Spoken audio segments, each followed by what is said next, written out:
Karibu mpendwa msikilizaji na mfuatiliaji wa St. Gaspar Media katika kipindi cha maisha ya watakatifu. Leo tarehe 16 Januari tunasikiliza na kutafakari juu ya maisha ya watakatifu Beraldo, Pedro, Accurcio, Ayuto na Otho, wafiadini wa kwanza wa Francisco. Mtakatifu Francisco alipofunuliwa kwamba Mungu alimuita yeye na wenzake washirika sio tu kwa ukamilifu wake binafsi, lakini pia kwa ajili ya wokovu wa roho za wengine, alifurahia sana hamu ya kuwaongoa Waislamu ambao mashambulizi yao ya nyakati zile yalihatarisha mara kwa mara nchi za Kikristo na imani ya Kikristo.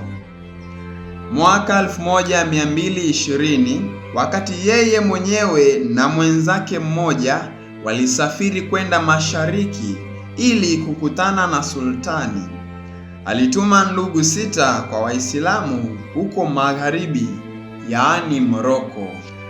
Na ndugu hao walikuwa Beraldi, Vitalis, Petro, Accurcio, Ajutus na Otho. Wakati wa safari, Vitalis aliyekuwa kiongozi aliugua huko Hispania, na ugonjwa wake ulipokataa kupona, alijikabidhi kwa mapenzi ya Mungu na kubaki nyuma, akiwaruhusu wenzake kuendelea mbele chini ya uongozi wa Beraldi.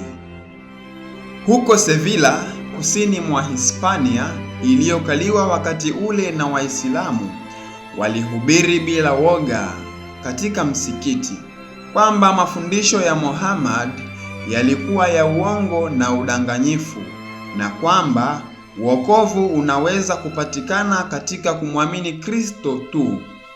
Huku akiwaka hasira mtawala wa Kiislamu ambaye alikuwa akiwasikiliza, aliamuru vichwa vyao vikatwe mara moja.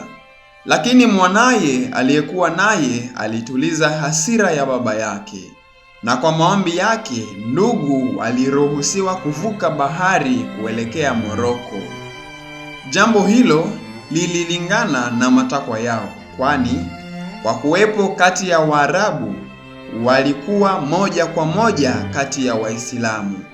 Walipokutana na kikundi cha Waarabu, Beraldi ambaye alijua vizuri lugha ya Kiarabu alianza mara moja kuwahubiria imani ya Kikristo. Siku nyingine alipokutana na mfalme Miramolin na msafara wake, alihubiri tena bila woga mafundisho ya Kristo na kumwita Muhammad mlaghai. Hawa ndugu waliinjilisha katika mitaa ya Marrakesh wakiongozwa na Beraldi ambaye ndiye pekee aliyejua Kiarabu kidogo. Mwanzoni Waislamu waliwavumilia kwa sababu walifikiri hawa ndugu ni vichaa, na hivyo waliwapuuza. Walihubiri moja kwa moja kwa Waislamu waliokuwepo sokoni. Mfalme alisikia hili na akaamuru wawekwe gerezani, ambamo walikaa kwa siku 20 bila kula wala kunywa. Walilishwa na faraja ya Mungu tu. Mfalme aliagiza waletwe kwake, na alipoona kwamba walizidi kuiungama imani Katoliki, alikasirishwa vibaya sana, na kwamba aliagiza wateswe kwa njia mbalimbali, watengwe na kupigwa sana. Baadaye mfalme aliagiza kwamba Beraldi na wenzake wafukuzwe nchini, lakini wao walifaulu kuwatoroka walinzi na walirudi mara ya pili na ya tatu. Kisha ikatokea kwamba waliposafiri jangwani, walikutana na jeshi la mfalme ambalo ilikuwa karibu kuangamia kwa sababu ya kiu, na hawakuweza kupata maji popote. Beraldi alisali, alipiga fimbo yake ardhini, na mara chemchemi ikaanza kububujika, ambayo iliwaburudisha na kuwaokoa jeshi lote. Akiwa ameguswa na huo muujiza, mfalme aliamuru hao ndugu waletwe mbele yake.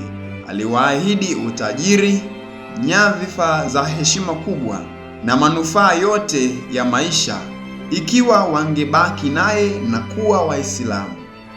Lakini hao mashujaa wa imani walijibu, sisi tunayadharau mambo hayo yote kwa ajili ya Kristo.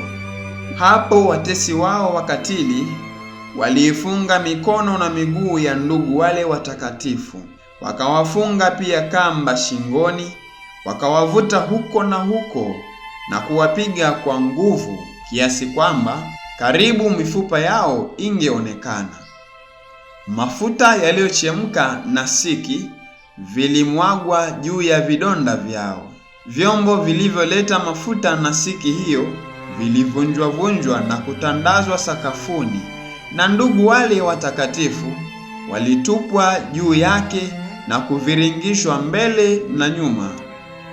Waliwekwa gerezani na kuteswa usiku kucha na kupigwa kikatili na Waislamu 30 hivi. Mfalme wa Moroko alijaa ghadhabu, aliagiza waletwe mbele yake.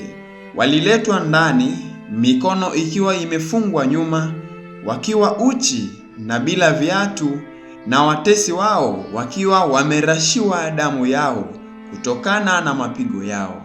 Mfalme alipowaona na kugundua kuwa walikuwa imara katika imani yao, aliwaingiza ndani wanawake wachache, akaamuru wengine watoke nje na kusema, muiongokee imani yetu, nami nitawapa wanawake hawa kama wake zenu pamoja na pesa nyingi. Mtaheshimiwa sana katika milki yangu. Lakini walijibu kuwa, wanawake hawa na pesa zako hatuvitaki. Tunadharau kila kitu kwa ajili ya Kristo. Huku akisikitika kukatishwa tamaa kwa ujasiri wao, Mfalme Miramolin alishika upanga wake na kupasua vichwa vyao mmoja baada ya mwingine. Alitumia majambia 3 kuwakata vichwa na hivyo kuwaua kwa mkono wake mwenyewe kwa ukatili mkubwa. Hivyo walipata taji ya kifodini tarehe 16 Januari mwaka 1220. Papa Sixto wa 4 aliwatangaza kuwa watakatifu mwaka 1481 baada ya miujiza mingi kutokea kwa njia ya maombezi yao. Hawa walikuwa wafiadini wa kwanza wa shirika la Wafransisko. Mtakatifu Fransisko alipopata habari za kuuawa kwao, alisema, sasa naweza kusema kuwa ninao ndugu wadogo. Mwaka 1227 watawa wa Fransisko wengine 7 kutoka Italia waliuawa huko Moroko baada ya kukataa kuingia Uislamu. Hawa walikwenda kuhubiri Injili mara ya pili Moroko. Waislamu wakawataka wakane imani yao na kuingia dini ya Kiislamu. Walipokataa, nao waliuawa. Hawa watawa majina yao ni watakatifu Danieli, Samueli, Angelo, Leo, Domino, Nikola na Hugolino. Kanisa linaadhimisha kumbukumbu yao tarehe 10 Oktoba kila mwaka. Itukuzwe damu ya Kristo! Milele amina. Tafakari fupi inayotokana na maisha ya wafiadini wa kwanza wa Fransisko. Watakatifu hawa hawakuogopa mapigo ya watesi wao. Walidharau kila kitu kwa ajili ya Kristo, wakawa warithi wa nyumba ya Bwana. Watakatifu wengine siku ya leo tarehe 16 Januari: Mtakatifu Honorato, Mtakatifu Marcelo, Mtakatifu Melas, askofu wa Misri, watakatifu Saturninus, Faustinus, Nafianus, wafiadini wa Afrika Kaskazini. Watakatifu Bernardo, Petro, Acursio, Ayuto na Otho, wafiadini wa kwanza wa Francisco, mtuombee.